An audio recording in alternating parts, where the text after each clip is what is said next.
broadcasting live 4 days a week worldwide from the sunny beaches of Southern California. This is ExtremeHealthRadio.com. This is Sean Stevenson from the SeanStevensonModel.com, and you're listening to Justin and Kate at Extreme Health Radio, bringing cutting-edge fitness and nutrition information right into your eardrums. So buckle your seatbelts and listen in.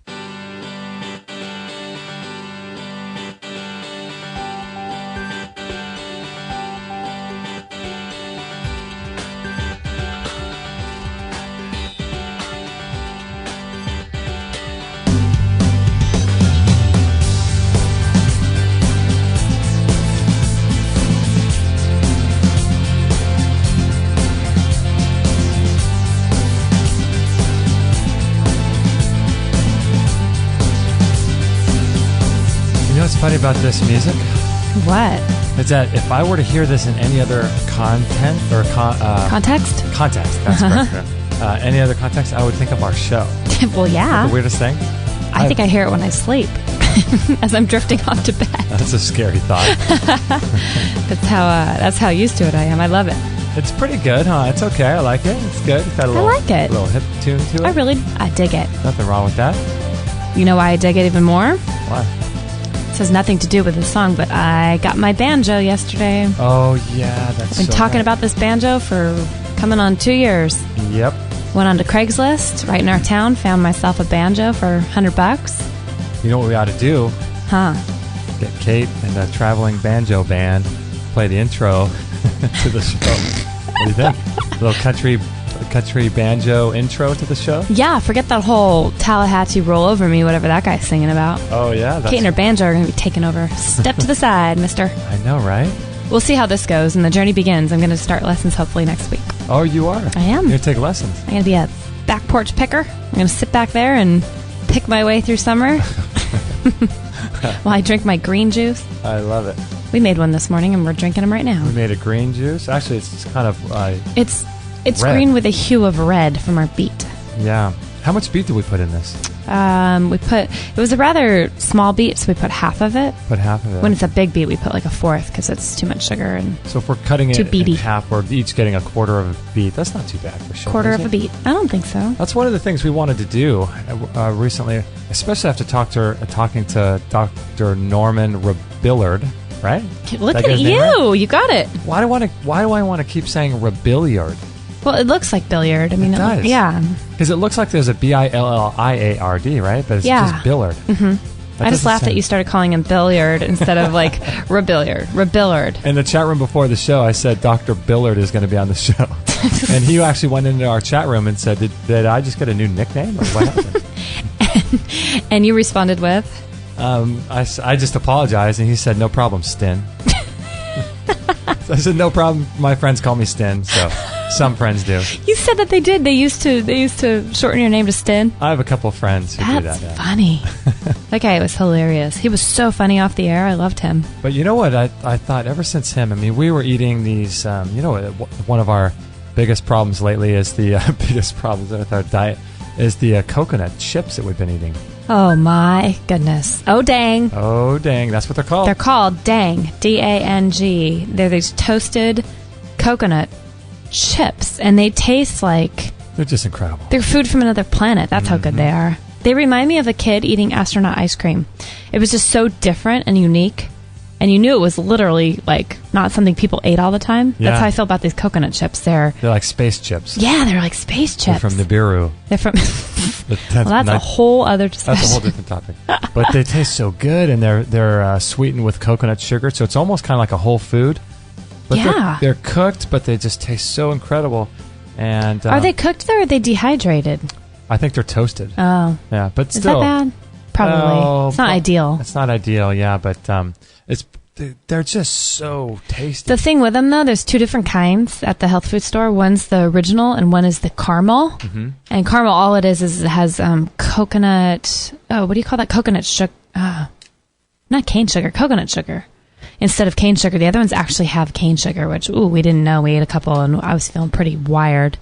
Yeah, the cane sugar is much more. It affects me at least a lot more. Both of them, though. I mean, even though we are trying to, what do you call that? Like limit ourselves and pace ourselves with these bags of chips. Right. We're, like we live by the beach and it's been really sunny, so it's near impossible to not stuff your face with these things. But you look at the back. I mean, they're so good, but they have a lot of sugar. And I have a tricky time figuring out just how I need to ration these things. You're such a good rationer. I don't know how you do it. Well, I do pride myself. You get a little raw chocolate bar and you just eat a little chunk of it and then you'll put the rest in the fridge. And I do. My chocolate bar lasts for like a week. Yours lasts for 5 seconds. Yeah, I just power it down and it's not the healthiest thing, let me tell you. You have no ability to... You have no ability to ration things. I'm okay with that, but... Yeah. You wonder why we go through food. It's like you're a teenage boy. I know, right? I just go through it. I can't. If it's good, I just have to have more goodness. I mean, why would you want to say no to goodness? Can you make a bumper sticker for that? Why would you want to say no to goodness? If it's so good, why would you want to stop eating it? But yeah, it's something I need to get better at. That's for sure. Yeah, me too. Especially speaking with Dr. Rabillard, he was so good. It was so interesting what he was saying about. By the way, sugar. This is Free for All Friday, everybody. Oh, yeah. We need to introduce the show. That's right. My mistake. This is We'll talk about him in a minute. 261, is that correct? Correct. 261. This is our Free for All Friday show. For those that are listening for the first time, our Friday show is basically something that we do, Kate and I, with no guests. It's just her and I in the studio. And we do shows 3 days a week. And then on Friday, we talk about what we thought of the guests, if we liked them, if we didn't like them, if we agreed with them or we didn't agree with them. And so that's what we do on Friday. And we take some of your listener questions.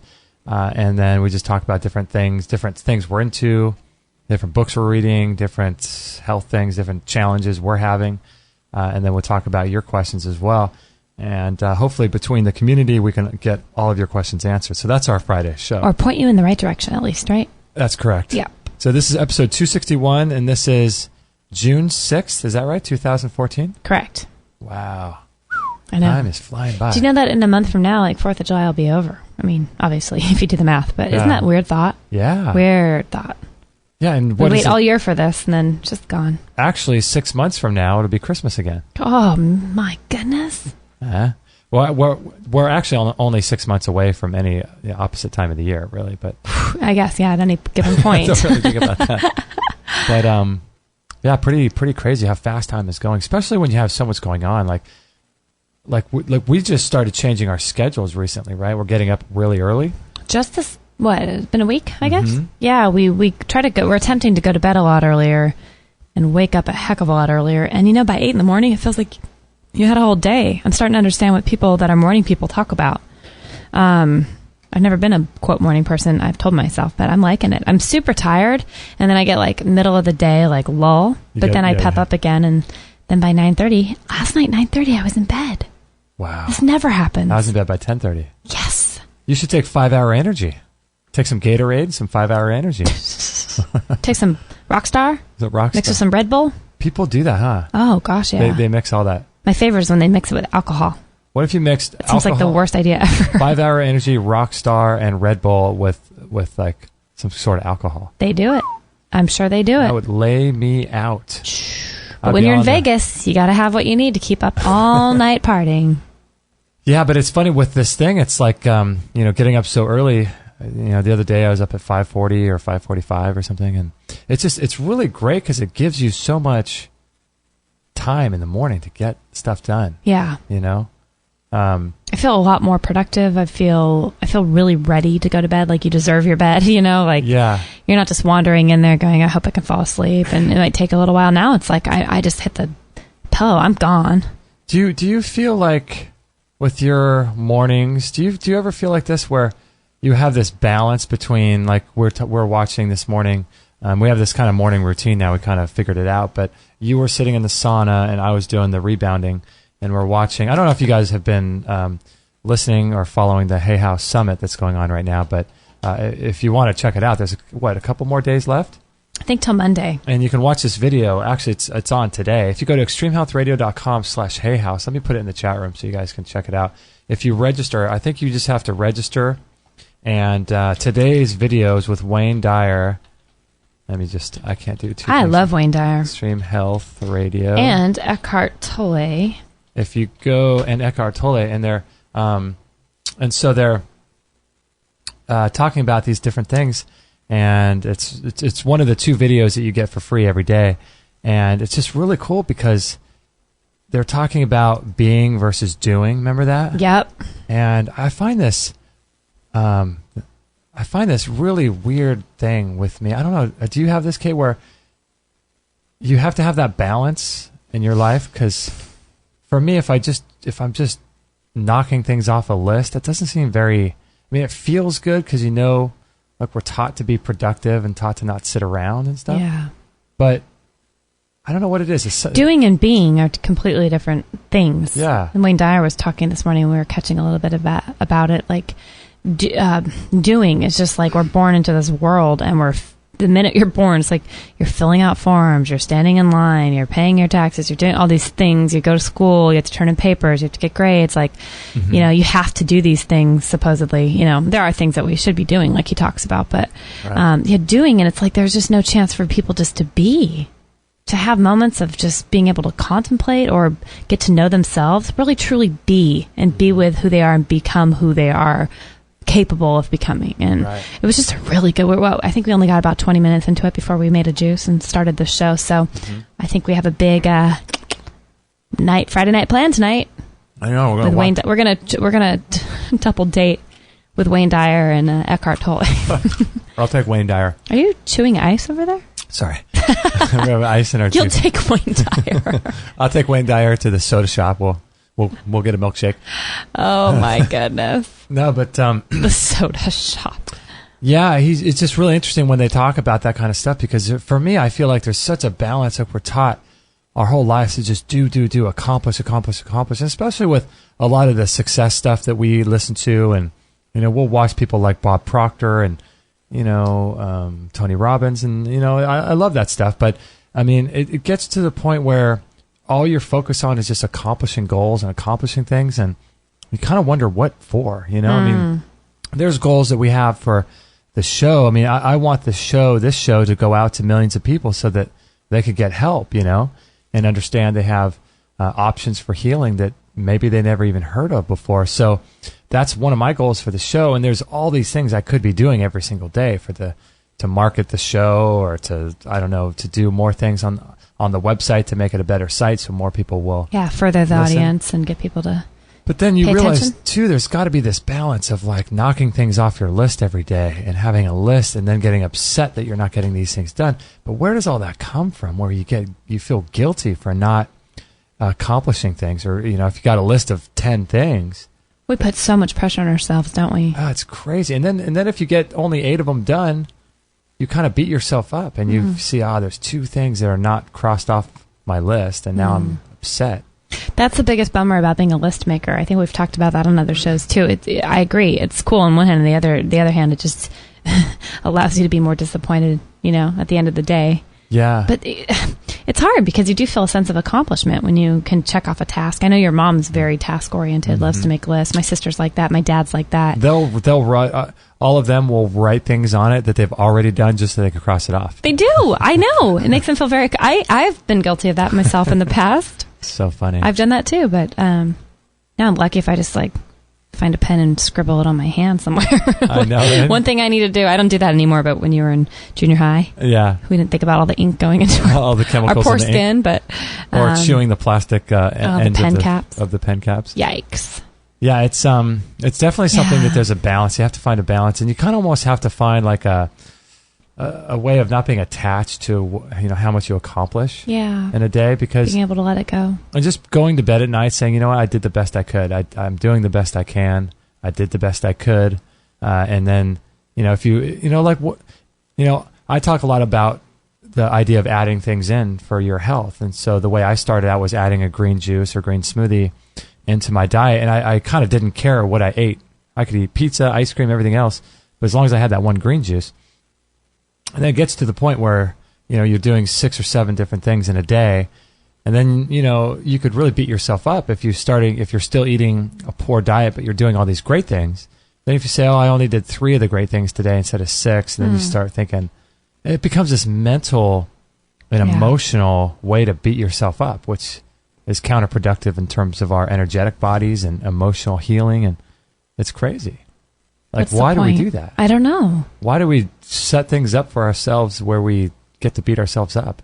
Well, I'll tell you, I'm reading the best book ever, The Secret of Life Wellness by Ina Segal. Man, is she good.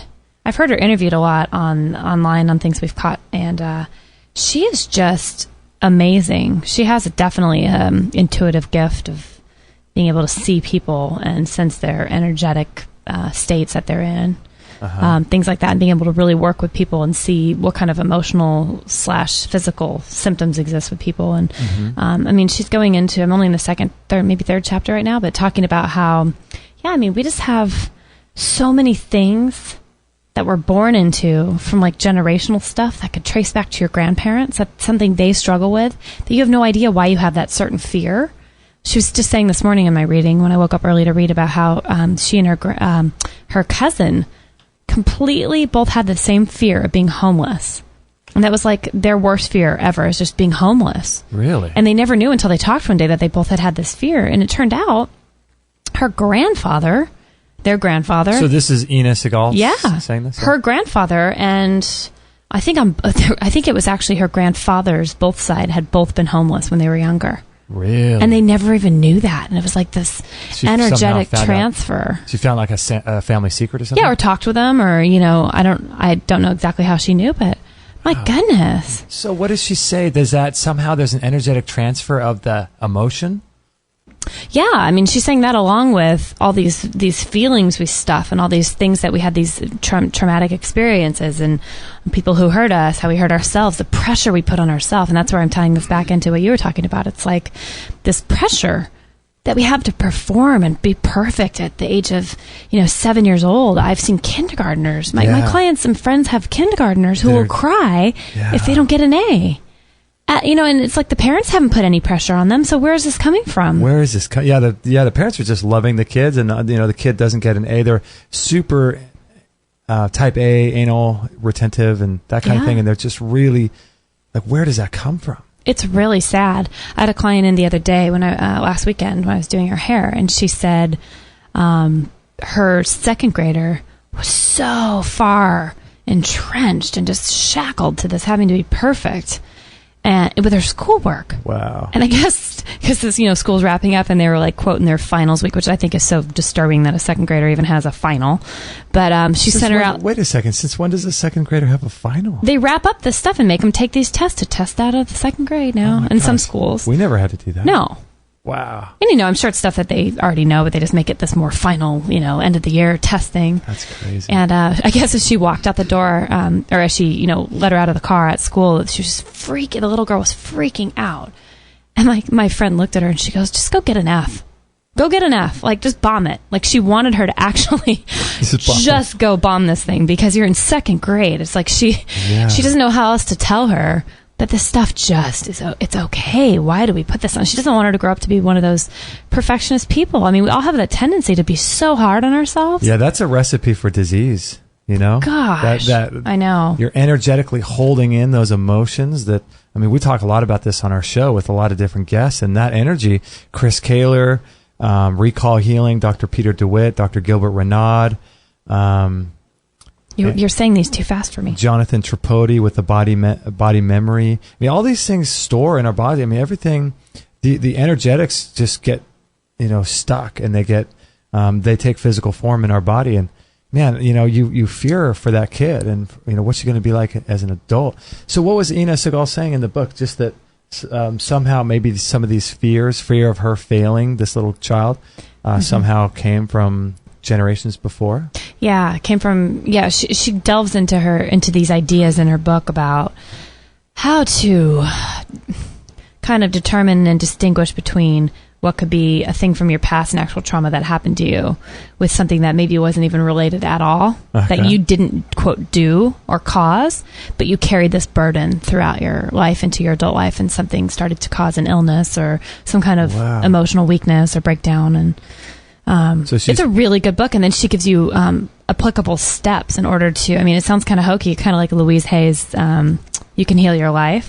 Good but book. That's a good book too. But they both kind of talk about the how important it is to be able to talk out loud to yourself and release these traumas and say things in order to, I mean, Ina Segal in her work, and I'm sure Louise Hay as well, I mean, they've basically said and repeated and started to believe, even if they didn't believe at the time, they just would repeat and repeat and repeat until it got so stuck in their head that one day they believed these affirmations that they were giving to themselves. Wow. And their symptoms either completely went away or dissipated or completely hammered them down to almost nothing. And so she's giving, both those books give story after story about people who have seen this true in their own lives. And, it's so fascinating to see, such a stark contrast between my client's 7-year-old daughter, second grader, struggling that hard. Right. And then you see Ina Segal or Louise Hay, who had to reach their adult life and heal them and free themselves from this. And they're totally free people. And it's like you want to take that little second grader and be like, honey, you don't know how to work with a little person at that age and just tell them that it's okay just to be and to create and to not put all, yeah, how would you do that with a little kid like it's that? hard. When I was 18, I had a friend of mine who I worked with that was 16, and she committed suicide over not being perfect. I remember you said that. Yeah. She messed up. She had a party, a 16th birthday party, and apparently some friends showed up with some drinking, and the parents got really upset that there was drinking involved, and basically, read her the riot act and said, I can't believe you allowed this or whatever, and she couldn't handle that because she'd been so perfect. She was... That was like her one mistake. The perfect, she was the cheerleader, the ASB, whatever, the perfect straight A student. And it's like, we always knew that she had been such a perfectionist and things like that, but nobody had any idea that one thing at 16, it's such a volatile, that has nothing to do with the rest of your life. It's so tragic. I don't even remember half of my being 16 at all. It's right. Crazy. And to not feel, to not let yourself, even though we disappoint our parents and people get disappointed in us all the time, it's really sad that you can't give yourself the freedom to make mistakes. And because I'm the first one to admit, I left and right, I just blow. We all blow it. Yeah, we all blow it. Yeah. But to be able to pick yourself up, dust yourself off, and learn from it, first of all, I think is what I'm starting to learn, that there are, these aren't just wasted if you don't let them be wasted experiences. Yeah, it seems like all of these things, doesn't it seem like there's so many opportunities and so many things are presented to you in life that give you the opportunity of rising above fear, doesn't it? Because I was thinking about this the other day. We went down to the beach, and it was interesting because I was down there in the water, and this one lone bee. Have you ever seen these when we're in the water? Uh-huh. Like you'll see one bee fly over the water. Yeah. It's just the weirdest thing. I saw this yesterday. What's going on with this bee? Why is it flying? But then I saw it coming towards me, and it's just a bee. Mm-hmm. I saw it flying towards me in the water, and I turn around and I look, and I was freaked out, and I, whoa. And it's just weird because, it's just, how did something that's that big, the tiny little bee, sure, it could sting me, but what is it? Big deal, right? It's a bee sting. Right. How does something like that cause me to change what I was doing? I was enjoying being in the water. I was just so appreciative and thankful. It was just so amazing. And a bee into something that small caused me to be afraid like that. You know what I mean? It's just the weirdest thing. How could that happen? That's so interesting because I had the same experience yesterday when we were down there on our break, and you were asleep on the beach, and I ran in because I got too hot to go in the water, and I didn't see one flying. But as I was going in, I saw that there was a bee washing up with the waves by my feet. That's probably that bee. It probably... I probably killed it. No, because you saw it after. It was alive. That's true. It resurrected. And I was doing that crazy dance. I was get away from my feet. I don't want it to touch me. I don't want to step on it. I'm going to get stung even though it's dead. I had a similar experience where I was okay. And then I moved away from it and then was able to go, proceed into the water and have just this glorious moment of being in nature and God's beauty and creation. But I know what you mean. What is it that moment that changes everything so fast? And it's such a small little thing. And how does such a small thing cause us to be fearful? So, I know. We're fearful maybe of a mosquito or getting malaria or something small like that. And I feel like in everything in life is an opportunity for us to overcome our fears. Every day we're probably presented with 10 or 15 different situations or instances where we could choose to go down the fear path. And every time we go down one of those paths of fear, we make the entrenchment deeper. The grooves just go a little bit deeper in our psyche. Those neural pathways in our brain that get connections in our brain where we can start, connecting two different thoughts together. Those connect. And so then we start living out of fear with everything we're doing. And it's so interesting because if you continue doing that and you don't have any check, you don't have any way of rising above each and every test of our daily life, by 60, 70, 80, we're just a recluse. We're scared to go outside. We're scared to drive. You're negative. All these things that build up. Yeah, and so every day we're given opportunities, aren't we, to overcome our fears about eating a certain food that maybe we shouldn't be eating, or what someone's reaction to us may be if we tell them what we really think about something, or fear comes up every single day, and it's an opportunity for us to make new neural pathways in our brain and rewire how our brain and emotional psyches work. And if we do that every single day and look at it like a little test, okay, what are you going to do with this fear? What are you going to do with this fear? What are you going to do with this fear? And that's what I feel like a lot of life is being able to live a completely free life, free of fear. It's so funny. A little bee. How does a little bee do that? It's cool because Janine in the chat room says the other side of fear is freedom, and isn't that the perfect way to put that? Yeah, it is. It's perfect. Yeah. You know what I had this week? Like 3 times maybe brought up. I pay attention. Yeah. Is the question who are you really? Like this morning, I'd already heard it like 3. I had this moment driving to the bank like 3 nights ago, I think. I was listening to Hay House. I was listening to Deepak Chopra on it. And I was in the middle. He wasn't even talking about being ourselves or something. Oh, yeah, he was. He was talking about, what was it? Something really deep, and it hit me as really deep. And I thought, he's always a real deep guy saying crazy stuff, isn't he? He really is. Yeah, he is. I love him. He's so cool. But it hit me, and so I pulled into the bank, turned off the car, and as I was getting out, I said to myself, like in my head, "This is crazy." And then I was going to say a bad word in my brain because I don't cuss very much, but I was like, "This is crazy crap." But I was going to say something else out loud, kind of to myself, because I was that blown away by what he was talking about, and I thought I would love to, I said in my mind, I was so blown away. I was thinking I'd love to come on Extreme Health Radio on a Free for All Friday, and just, just tell people how I really feel about what was being said, and just, let that quote, not nice word, come out every once in a while. It's not a bad word, but it's like I just really like to watch my language, and I don't really. But when something really blows me away, sometimes there's just these words that you're like, there's no other word for it, Right. But I thought, no, I can't do that on the radio because my family and friends might think, oh, she doesn't talk like that. Like, why would she say that word? It's not pleasant. It's not nice. Right. And so it just hit me. It just hit me. I'm driving back, and I go, who would I be if I didn't have any close friends and family? Like, who would I really be? Wow. That's interesting. I thought about it all the way home. I turned off Hay House and just pondered that. And I thought, what does that mean? Like, we're always going to have judgment from the outside world, and especially in a situation like this with radio. I mean, you're going to have people judging you and stuff, but I don't know half these people. And this is our show where I should be able to express, myself and my opinions and things like that. Yeah. But yeah, man, I really, really thought if I didn't have close friends and family that I was afraid of their judgment, who at my core would I be? What would I say? What would I do different? What would I let shine that I might be afraid to, be judged about?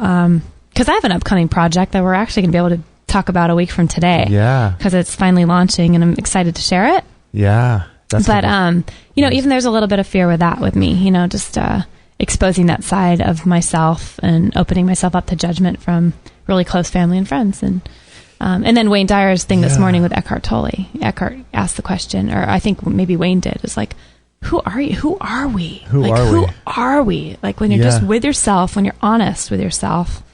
Yeah, who would you really be if you didn't foresee the judgment and the ridicule and the mocking and all that kind of stuff that comes with expressing who you really are? Who would you be? I mean, what would you say to people? How would you act? How would you act towards your boss or to your friends, your work colleagues? How would you act towards your husband or wife or your boyfriend, girlfriend?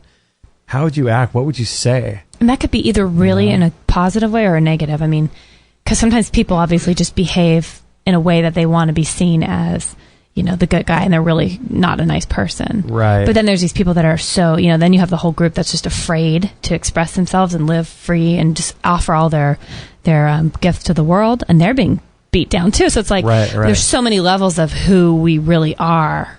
that we're not exposing for one reason or another. Like somebody either trying to look good or somebody living out of fear, you know? Yeah. That I don't know what it is. I think we're all living really, we're all living out of fear, and we're all living, with the repercussion of what other people might say to us. And it's so interesting because if we really understand, I mean, these are just words from people, and they may or may not understand the things that you understand. And so acting in a way and telling yourself these stories of how these people might react if they ever find out X, Y, Z, it's just it's such mental, I don't know, it just screws with our mental health, our emotional well-being, and all of this stuff. It needs to express itself at some point, and perhaps could do so in the form of some kind of diagnosis later. I was going to say, it could express itself in a not healthy way. Yeah, it has to come out. It has to be transmuted, transferred, or able to be exited out of the body. And so this stuff is just, it's important to not be fearful and not be afraid. And I think that's all of our journeys, is we're all trying to figure out how can we do that? How can we live our life and to be our most true, authentic self, and not worry about what our Facebook friends will think. Should I post this thing? Right. Should I not post this? Are my friends going to think I'm this, that, or the other? I'm out to lunch. Gone off the deep end. Yeah. That's what's really...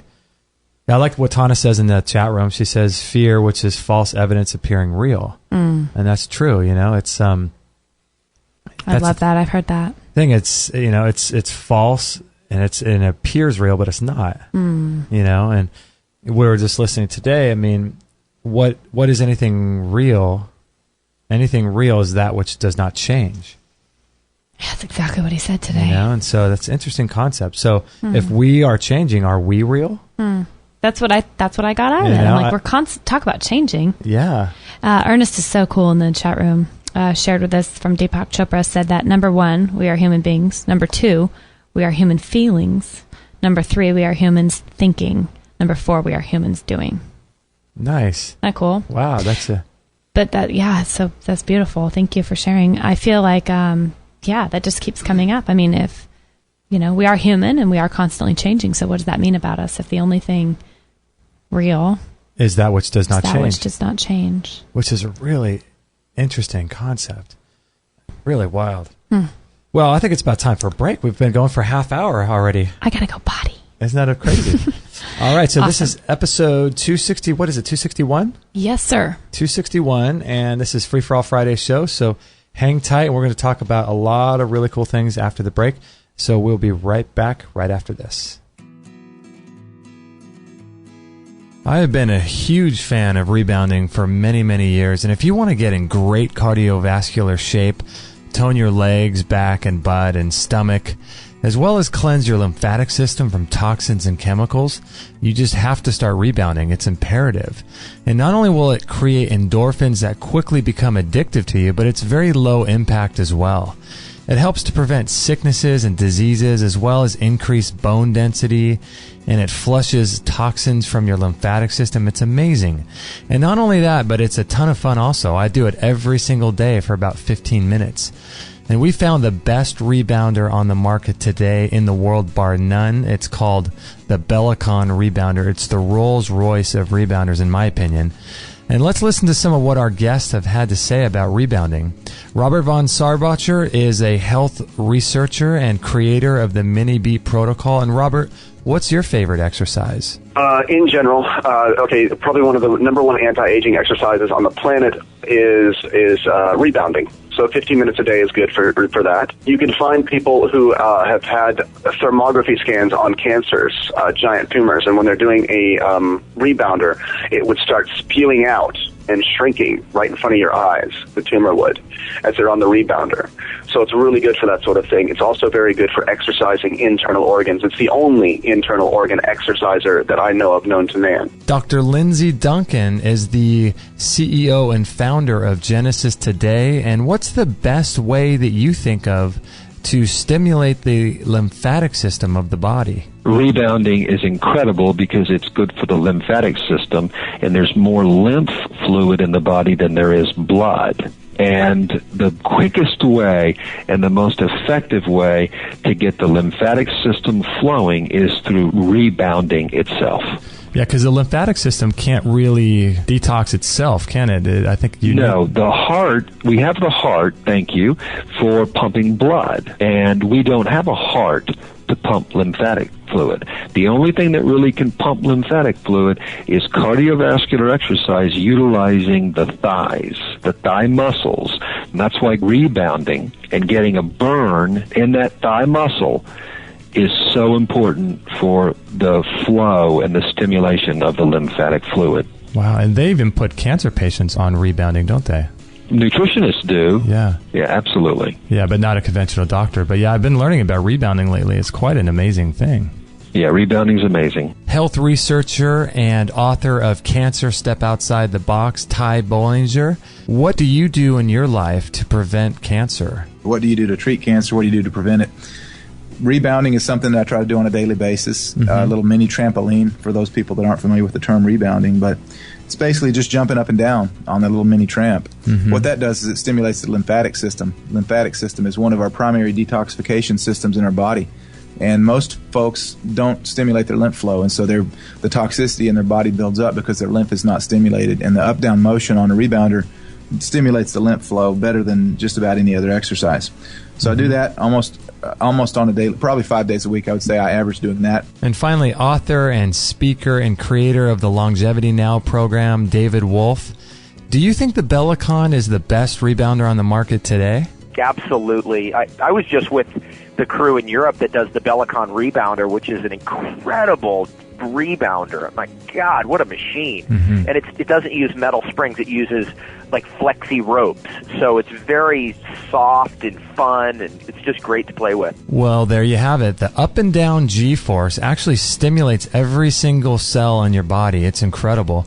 And as someone who works out in the gym a lot and does Qigong, I think that the best physical aerobic exercise, in my opinion, is rebounding. It's just absolutely incredible for the human body. And the Bellicon is silent, and it comes with a warranty, and you can get them in several different sizes and colors, and some of them have bars that you can hold on to in case you're worried about balance. It's a well worth it investment in your health and in your future. So check them out in our store if you'd like, or you can check out the videos on extremehealthradio.com/Bellicon. Again, that's extremehealthradio.com/Bellicon. That's B as in boy, ELLICON.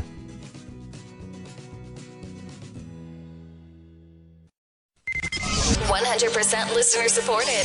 Extreme Health Radio. Opening minds and transforming lives worldwide.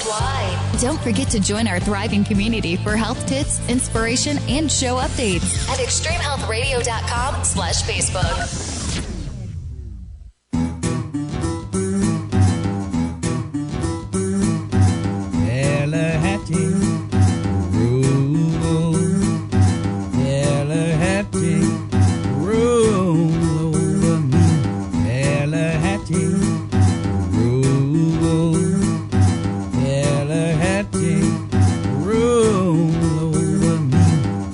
Tallahatchie, roll over me. Well, I've been running. That's what they say. I've been running. I think. What is that instrument right there that he just? Is that a guitar? I don't know. Like a slider with a guitar with a slider or something? Sure. Electric guitar? That's definitely a banjo, though. Is it? I got my ears tuned in now to my new instrument of choice. You're all banjoed up. That's interesting. You don't know. That could be me playing the banjo in that song. That's why nobody knows who sang it, because it's mine. That's true. So I want to thank all of you guys for joining us. This is episode 261 of our Free for All Friday show, and hopefully you guys are having a great day wherever you are in the world. And if you have any questions about that rebounder that we just talked about, please let me know. That thing is just, I can't recommend it enough. Actually, I was on Wendy Wilson's show. I was going to ask you about that. That was exciting yesterday. That was a lot of fun. Yeah. Finally, you got to be in the hot seat. I was in the hot seat. The tables were turned, and the mic was in the opposite direction, and I was the guest. So how did that go? I had to actually go to work for a little while, which was a bit of a last minute thing. So I didn't get to hear it live. It was cool. It was really fun. It was just Wendy Wilson I think she has a show. Gosh, is it once a day or is it once a week? I think it's more than that. But she's on shortwave radio and also regular radio. But yeah, it was fun. She asked about my journey and our journey in health and how we started Extreme Health Radio, and she asked a little bit about the squatty potty toilet thing that we promote on the show, and she asked about the rebounding, and it was a lot of fun. It was cool. Nice.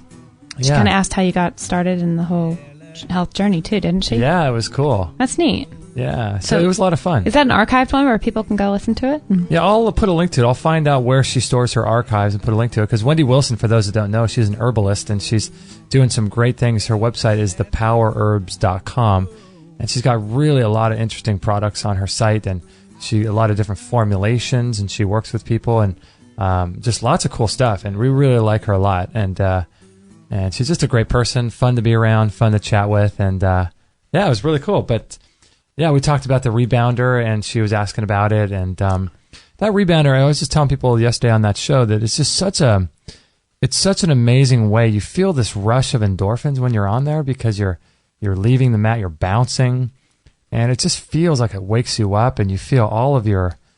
It's just like it's like this feel weird. Your cells become alive. Yeah, you just feel like this rush. I don't know. It's just awesome. It's one of my favorite things to do. I love that thing. You're much better at the consistency than I am. I started out well, and then I kind of petered out there for a while. I think it's just that I add in so many things. I kind of have to pick my things here and there. But that's something I really want to start adding in back in again because I do miss it. Yeah, it's a non-negotiable for me. It's something that I do every single day for 20 minutes. It's great for cancer prevention, for building bone density.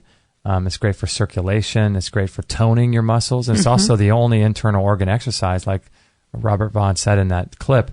It's the only internal exercise that there is. There's no other exercise can work out your eye organs. muscles. You know, your gums, or you work out your brain. It keeps your eyes strong too, doesn't it? Like in a weird way. I heard that. It strengthens your eye muscles. Wow. Yeah, it's just an awesome thing. It's just I don't know. I just think it's just it's really, really a cool thing. We have a question here in the chat. Yeah, what is it? What's going on? They said, hey, Sean Stevenson was taking up melatonin or was talking up melatonin earlier this week. Years ago, I read The Melatonin Miracle, where mice given melatonin experienced extended life. Do you think supplementation with melatonin affects your body's indigenous production of it? What's your intake on melatonin supplementation? What's our intake or what's our take? I'm sorry, what's our take? My goodness, I think I need to rebound my eye health there. I can't read. What is it, the word? Take. What's our take on it? Okay. What's our take on melatonin?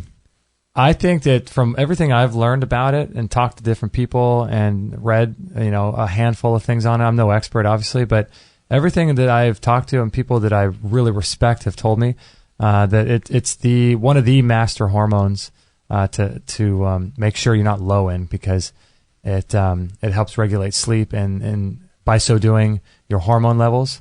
But it's also the biggest anti-cancer. One of the biggest anti-cancer hormones is melatonin. And so there's lots of different ways to make sure that because your body does make it. And so there's lots of different ways to make sure that, with things that your body makes, you got to be kind of careful, because if you take a supplement, you're going to be overdoing it because your body's going to be making it and then you're taking a supplement. But there's also some things to consider if your body does make it, because instead of taking a supplement, you could also prevent your body from depleting it. So that would be the same. So if you had a lifestyle where you depleted 100 milligrams, for example, say of melatonin, and then you took 100 milligrams in a pill, let's say your body was able to absorb, I don't know, half of that. Yeah. So then you're still a negative 50, right? Right. By taking, so if your body's depleting 100, you take 100 in a pill, and then you absorb 50 of that 100, you're still negative 50. Right. So because we're never going to absorb everything we take in a pill or a powder or anything like that, that's the goal, is to get better at that. But the quicker option would be, why not prevent your body from depleting it in the first place? So there's some tools you can do, like not exposing yourself to blue light at night. Dr. Cruz was a big fan of this, going to bed early so that your body makes a lot of the melatonin during the first few hours of sleep, I think, that happen. I think it's somewhere between 10 p.m. and 2 a.m. 10 and 2? 10 p.m. and 2 a.m. where your body makes the most melatonin. So you want to be, if you're awake during that time, your body's not going to produce as much. So how do we get it naturally? Like what kind of supplementation? Like, is there any better ways of supplementing than others to yeah, that I don't know. add it back in? I'd be interested. I wonder if there's certain foods it's contained That's in. what I was wondering. Like you could juice those foods or something like that. But if there's foods, that would be the first place to start naturally supplementing yourself with it. Right, because anything's better than popping a pill if you can, right? Yeah, but then if you have to take the pill, then you want to look at something that's liquid. Yeah. Something with a soft gel so your body can break it down. And a lot of people, what people are doing these days is they're breaking those they're breaking the things and swishing the it gel a little caps bit. open. Yeah, putting it in their mouth and getting rid of the gel cap so your body understands what's going on. And so there's lots of different ways to do that. Wearing the blue light sunglasses helps. Yeah, those seem too, huh? Yeah, I sleep a lot better with those things. You do, huh? You put the blue light sunglasses on, and you. I also have the flux, so my body's not the flux capacitor. Flux capacitor. Got that going. What's it called? The flux. 1.21 gigawatts. Yeah, it's called justgetflux.com. Okay, that's the website. But you load that on your Mac or your computer, and it prevents. It's free, right? Yeah, it's free, and it prevents. What it does is it basically it takes out the blue spectrum of the light, because the blue spectrum is what tells your body it's daytime, and as your body thinks it's daytime, it's not going to get sleepy. It's not going to create melatonin to get you tired so that you start falling asleep. It'd be like, that's why that's probably why the sky's blue. Yeah. So when the sky's blue, your body thinks it's time to be awake. You're not funny. Yeah, you're not producing melatonin. So, and so the flux and these blue light glasses remove the blue spectrum, so your body starts making melatonin. You start getting tired, and then you go to bed, and you're not waking up, or you're not having a hard time falling asleep. So that's kind of what the. How do people know if they have enough melatonin or not? Then. Gosh, I would just say a blood test. Okay. Because as we were talking with Dr. Norm Billard yesterday. Look at you, you got his name right. Episode 260. You don't have the same problem I do you? No, I don't. Wait. Let's see. What? Robullard. I wrote it out and these little things so I could sound it out. I wrote ROW-BUH-LARD. Robullard. There you go. See, yes. Now you're getting stuffed up too. Well, thank you for that, messing me up. Robullard. And he was saying how Dr. Norm, he was talking about, like, I asked him, how do we know if we have enough hydrochloric or stomach acid, and if we need to take hydrochloric supplements or other kinds of things. And I'm always so interested to see if people are going to say either blood test, saliva test, or something like the stool test or hair test. Stool test, but he even mentioned the Heidelberg test. Oh yeah. There's all these tests. I'm like, I don't know how to test. The ALCAT test. The ALCAT test. Yeah, there's a million. The SATs. Just kidding. Test your knowledge of history, mathematics. Oh, that was funny. But yeah, because I didn't know like what to how or the melatonin, like how would someone go about knowing how to test their melatonin, Yeah, right. Yeah, I would suspect it would be some sort of test. You probably just want to go to a naturopathic doctor and ask him, how can I test my melatonin levels? I'm sure he might even say something like a urine test or something like that, or saliva. Okay. Something a little bit less invasive. We were talking about the SATs, by the way. We were listening to a Gaiam presentation with Lisa Garr yesterday. Oh, yeah. What's that guy's name? Oh, the language guy? Yeah. This guy was fascinating. Yeah. Bill? Oh. It's coming to me. Steely? Steely. We'll put a link to him. Yeah. Sturley? Yeah, Sturl. Sturl. We'll go with Sturl. Sounds good to me. And he goes into, he basically studies human language and the way people interact and how to communicate. And he'll go into like, they'll hire him out and giant corporations to go in there and find what people's giftings are and help them be able to better perform in their careers and also give them a little bit of like maybe guidance if they're not in the right career, what might be something for their brain quadrant that works better. Right. He talks about there's 4 different kinds of brains, four different types of people, ways we think in our brain, way we communicate, whatever. But at one point, Lisa Garr and him were talking about the educational system.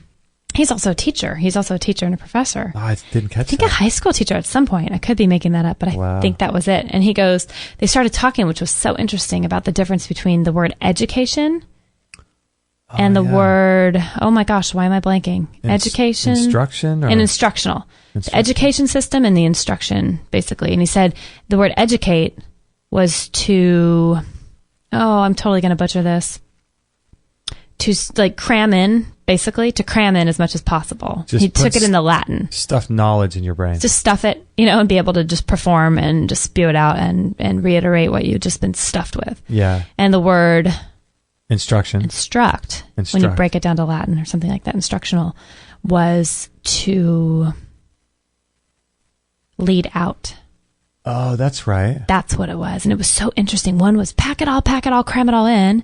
Educate someone, but if you instruct someone, you lead them out. It leads out of you in the way that you should go. It was like this whole different. So they both agree that there was a quote, problem with quote educational system. He goes, the whole thing is messed up. We should be having more of an instruction based school system, right? Because education just isn't working if you're just, and you and I talk about this all the time. It's just interesting to hear other people talk about it. It's stuff people with something and have them perform, have them take an SAT, and then I don't remember one thing from high school. It's completely ridiculous when you think about the high school tests and stuff like that. I mean, a test, what does that show? Where a child's mind was, where a child's mind happened to have been 3 weeks ago at a given time when the test was taken. I mean, a test it's so ridiculous that we think that because a kid can regurgitate this stuff, that somehow they're smarter, they're more apt or more able. Because after this movie we were watching, we're talking about how interesting it is with the teacher and how they have to fill the kids' heads with knowledge because that's all they can do with 30 kids. I mean, how is a teacher going to instruct and be able to lead a kid where the kids wants to go with their passions and their knowledge if the teacher is unable to even spend a few minutes a day with any one kid individually? So the whole, one teacher to 30 kids, it just does not make any sense. Oh, and that's just getting worse and worse, and that's a whole other problem. Yeah, it's amazing. Yeah, I just found it was something that you and I talk about all the time, but to hear it like broken down to what educate and instruct mean when you're actually breaking down the word is pretty interesting. So you mentioned a couple minutes ago your project that you're working on. That's going to be exciting. Mm-hmm. That's going to be very, very exciting. It's launching very soon, right? A week from today. That's the point. That's a week. That's the goal. That's the goal. A week from today. Mm-hmm. Wow. Can't wait. This is huge. This is huge for me and yes, hopefully for the people who want to jump on board. Yeah, I'm really excited about what I've been seeing it behind the scenes and seeing what's going on and seeing everything that's going into this. And you guys have been working on this for like a year? A year almost, yeah. Isn't that amazing? It's been a long time coming. Had my little hands over here in a different pot. It's like our little secret that we've been keeping from the listeners for about a year now. Well, it's taken this long to actually make it. We're actually going to play a clip next week that we've pre-recorded with my partner in crime that's been working with me, and we're going to kind of lay it out there and what our intention with this project is. And yeah, it's going to be great. So a week from today, I'll be sitting here being very excited that it's launched and everyone can check it out. Yeah, that's really cool. Thank you. So excited about that. Thanks. Me too. Oh, man, that's going to be so fun. So you're going to launch it next week, and you're going to tell everyone about it next week. Is it going to be launched at at this time next week? It will be, yes. Okay, good. Yep. That's going to be cool. It will be. I have to tell you, I was telling you this the other day, how excited I am to be taking this time or this break from working out. Oh, you haven't spoken about this on the podcast yet. It's really weird because I have a little bit injured. I re-injured my back about a couple weeks ago at the gym, and I was just doing something unconsciously. I was doing, I forget curls, but I was doing some heavy weight. Trying to lift a whale over your head. I know, right? Unconsciously. And so I re-injured my back somehow. I don't even know how I did it. And that's the scariest thing. Not the fact that I re-injured my back, but the fact that I caused myself physical pain. I don't even know how I did it. Yeah, that's not like you. You're pretty aware. You're an aware person. Yeah. And so because that happened, I realized, man, I'm just not in this. My mind's not in this. And I was talking to a few people randomly at the gym over the course of the last few weeks. And I said, oh, hey, so-and-so, I haven't seen you in here in a long time. He's like, oh, I took a week off, or I took a month off, or, I had to step back, and I just needed a break. I needed to give my body a break. And I thought that was so interesting because, for the last 17 years or 18 years, however long I've been working out since 1999, or 16 years, whatever it is, I haven't taken a break. I work out like ever 4 or 5 days a week, unless we go on vacation. Yeah, that's the only time I know. But you're I'm just pretty like a machine. Married to it. Yeah, I go in there and I do my workouts, and I just felt like I've never just taken a break because I want to.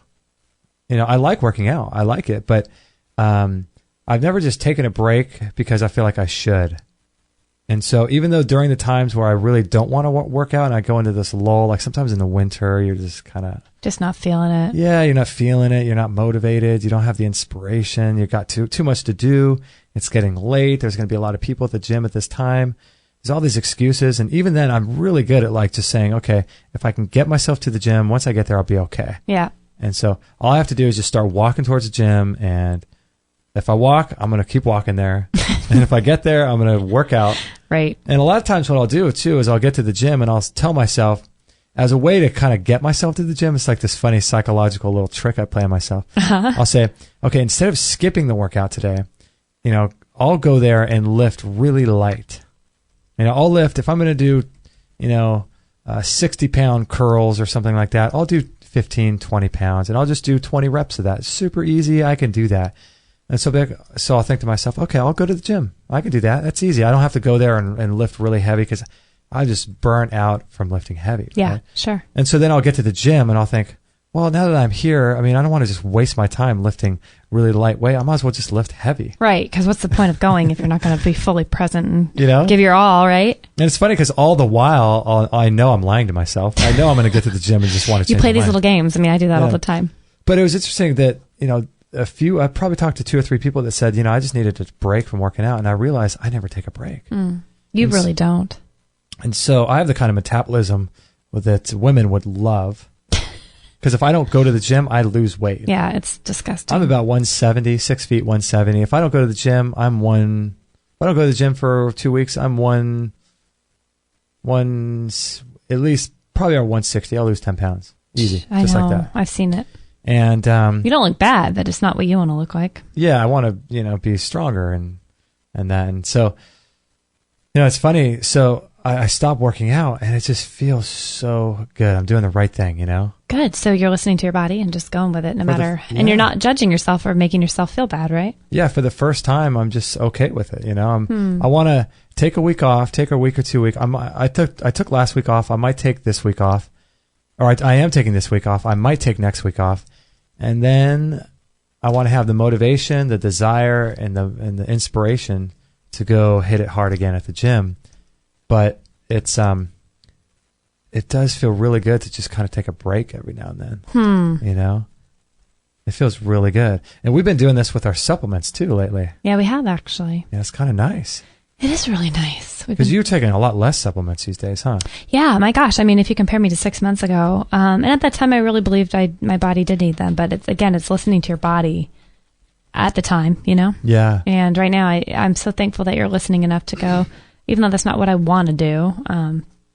I do want to do it. You're allowing yourself to have freedom to give yourself a break. And that's what I did with supplements. And you know what? I don't need as many now when I really am kind of listening and watching which ones I really need as I'm adding them in for certain, things at certain times. Right. So, unfortunately, I took a break. Not unfortunately, I shouldn't say that. I took a break from the gym like a year and a half ago. Right. And I've gone back once thinking that was the time and I was going to get back into it, but I just am not feeling it. So instead I've been just doing nicer things in the way that I need to do. I took up yoga. Doing yoga. Been walking 4 times a day with Maggie. You know, taking even my time with my iPhone, you know, my iPod plugged in. Yeah. Down by the beach and just having me time. And, you know, right now walking serves me better than the gym, and that's fine. I'm planning on going back, but I don't know. I'm just kind of rolling with it. Yeah, I think I'm still paying for it. The key is just not beating yourself up, right? That's the thing. Because that's what we're talking about at the beginning of the show. You know, you get these things, okay, I'm going to go to the gym today, and if I don't go to the gym, then I beat myself up. And, you know, that's the whole thing is we get attached to these goals and attached to these to-do lists. It's weird. Yes. Look at that full circle. I know, right? Back to the list. Yeah. Yeah, I know what you mean, though. It's just... I'm proud of you, though, because what I love about you, though, is how you are so committed to the things you do, and you do them full on, but you do not give yourself a lot of permission, I think, to kind of give yourself a play hooky day, and you've totally given yourself, and you're actually really liking it, which you're not feeling guilty, and that makes me happy. I know. So good for you. Yeah, it's a good break. It's good for me to just take that time. I think really what it boils down to is for me just listening to my body, because I was, you know, the fact that I got injured at the gym, because for those who don't know, I injured my back in the gym because a lack of awareness. About a year and a half ago or a year ago? Yeah, probably about that. And I injured my back really bad. I recovered, but I was never the same. My back was never the same. And so there's always been this lower back, you know, I think I slipped a disc or something. And I'm working on some things right now that I'm going to share later that are really helping. Incredible. But I slipped a disc or something, and, you know, it was probably, you know, it's always a problem for me, even after it healed. And then last week I went to the gym or whenever it was and re-injured it. And so the fact that I had something happen like that I didn't even know, didn't even feel, shows me that I wasn't aware. Right. And you weren't living in that state. Yeah. At all times, which, I mean, who can? But you really weren't in order to, I mean, you were avoiding another injury like the plague. So for that to happen to you is pretty interesting to me. And that shows your level of awareness at that time. Yeah, I know. It's just... Yeah, I think it's cool. I think it's great to listen to your body. I think you just have to. Yeah, and some people, you know, whether it's the gym or eating or supplementing, I mean, it's not, everything's so individualized for people, you know.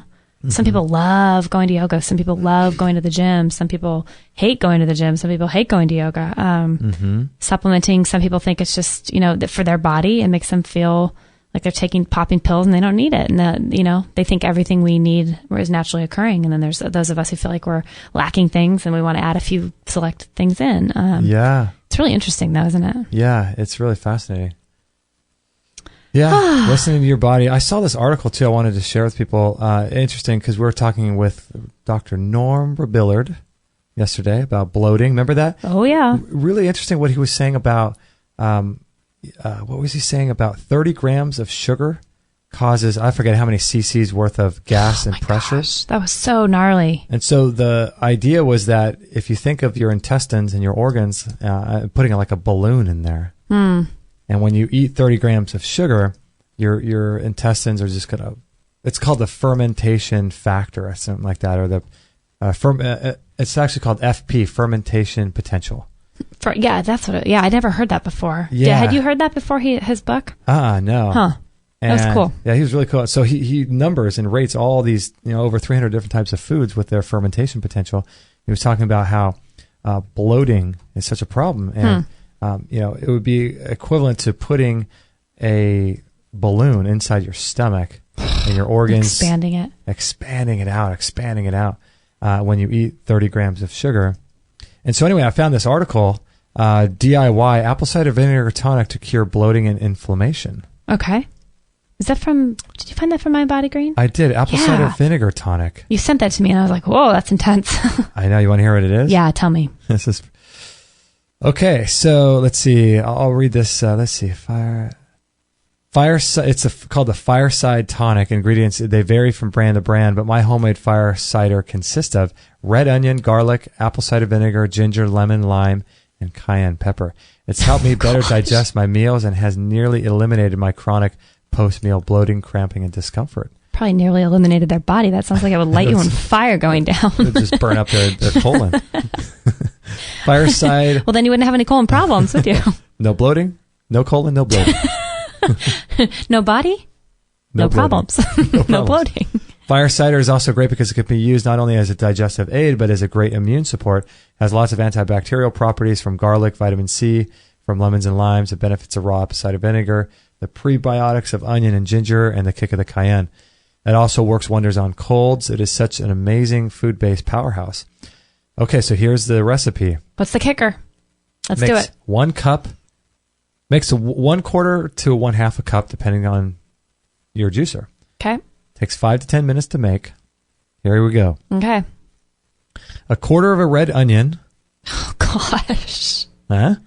5 It's not inches. starting good. Not starting good. 5 inches of ginger root. 2 inches if you do not have a juicer. 5 inches. That's almost half a foot. That is insane. We put a tiny little nub in our juicer and no. That's overpowering. Okay, anyway. I'll just keep my mouth shut over here. 2 tablespoons apple cider vinegar. A dash of cayenne pepper. I'm going to try this. Of course you are. A dash of, yeah, sounds great. Dash of cayenne pepper. 1 lime, 1 lemon, 2 cloves of garlic. So you need a juicer. And it says, in a juicer, juice the onion and 4 inches of ginger root. Warning, wear goggles or... Okay, stop. Anytime you're making something that says warning, wear goggles in the kitchen, I don't know. That's pretty gnarly. Well, onions do that. Oh. Juice the onion and 4 ounces of ginger root. While you stick garlic cloves up your nostrils. Wear goggles or an eye covering if you have a centrifugal juicer, as it will make your eyes tear up fiercely while juicing the onion. If you don't have a juicer, you can use a microplane grater. If using a microplane, use only 1 inch of ginger at this stage. Next, add apple cider vinegar, cayenne, the juice from 1 lemon, 1 lime, 1 inch ginger, grated with a microplane, and garlic grated with a microplane. Stir, serve, and add a half tablespoon homemade fire cider tonic to 1 tablespoon of water. Ah, interesting. Okay. So you can take it, so you get this whole concoction. Yeah, you don't down it at one time, right? Yeah, it looks like it makes, like half a cup. Yeah. And then you take a half a tablespoon and add that to 1 tablespoon of water, and then you do that as a shot. Okay, that makes much more sense because knowing you. Oh, I would do the whole thing. Yeah, and then you'd be like, oh, and then you read it afterward and be like, that's why I'm going to the hospital. I wonder why I feel so horrible. But the DIY apple cider vinegar tonic to cure bloating and inflammation. Pretty interesting, huh? Check this out. Check this out though in our chat room. One of our guests says that they've been enjoying making their Bragg apple cider vinegar knockoff. Ooh. Limeade. They do 1 ounce of apple cider vinegar, 2.5 ounce lime juice, and 8 drops of stevia, and around 12 ounces of water. Wait, say that one more time. I gotta get that. 1 ounce apple cider vinegar. Okay. At first I thought, I'm sorry, I misread. I thought that they said they made their own Bragg knockoff apple cider vinegar, but they're making a limeade. A limeade, okay. So it's 1 ounce of apple cider vinegar. 1 ounce apple cider vinegar. 2.5 ounces of lime juice. Okay. 8 drops of stevia, and 12 ounces of water. Oh, so you add that to 12 ounces of water, right? Yep. Oh, I bet that's really good. good. Throw a little ice in there and set out on a hot day. Did they say drops of stevia? Drops. 8.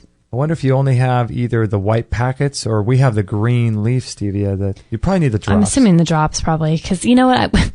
I tried to make homemade, what was that raspberry lemonade. Same thing with stevia. Oh, yeah. And I used the green stuff, and it tasted like I was drinking straw.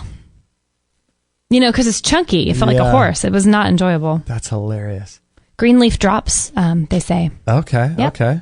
Green leaf drops. Yum. Thanks for sharing. That is so yummy. Limeade. I like that. Mm-hmm. Something sounds good about that. Yum, yum. Especially with summer coming.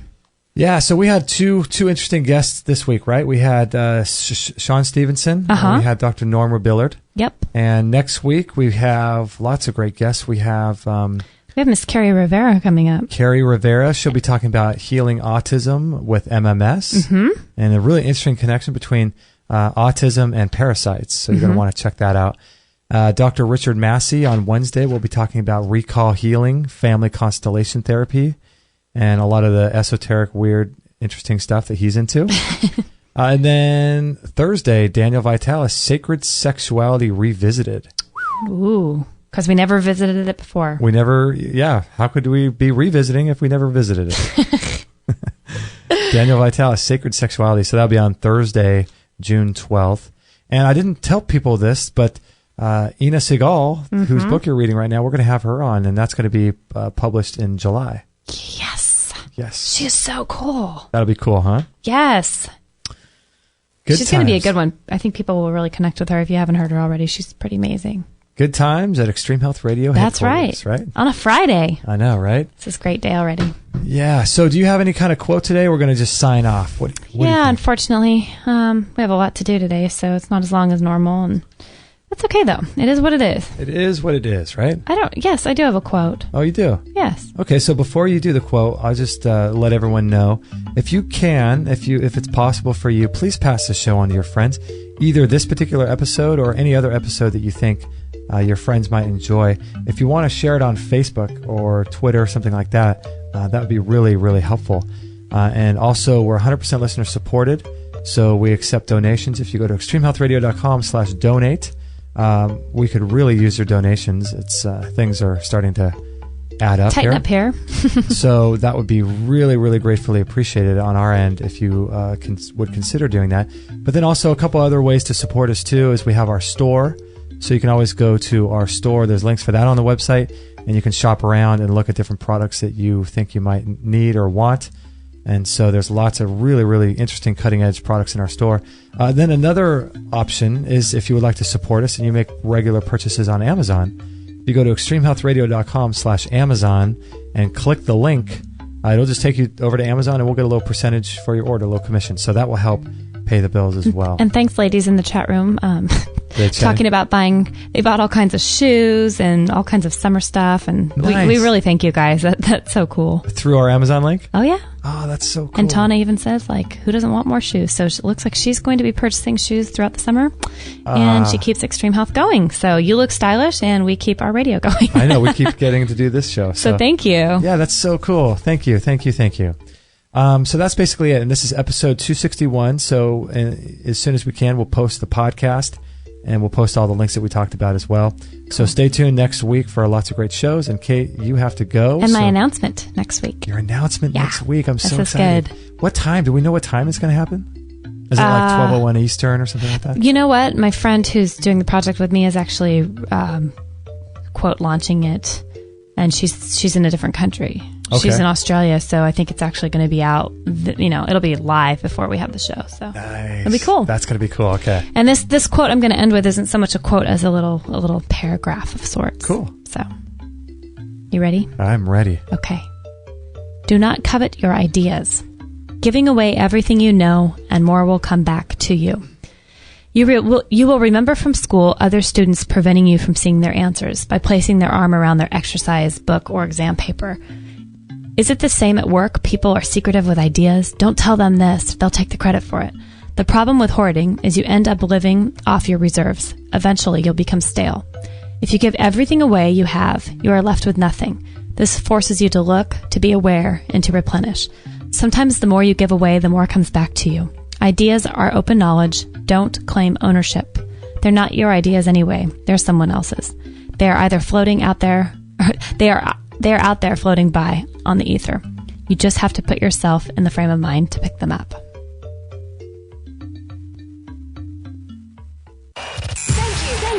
Thank you for listening to this episode. Maggie says it's time to go for now, but our mission does not end with this show. Justin and Kate will be back with another interview packed full of ideas, discoveries, and unique ways to regain your health. Head on over to extremehealthradio.com/subscribe and instantly download our free gift too that contains cutting-edge strategies to start making healthy lifestyle changes today. No material on this blog is intended to suggest that you should not seek professional medical care. Always work with qualified medical professionals, even as you educate yourself in the field of live food nutrition and alternative medicine. I'm not a doctor, nor am I offering readers or listeners medical advice of any kind. None of the information offered here should be interpreted as a diagnosis of any disease, nor an attempt to treat or prevent any disease or condition. While information in this blog and during this podcast is discussed in the context of numerous conditions, it can be dangerous to take action based on any of the information on this podcast or in this blog, or to start any health program without first consulting a health professional. The content found here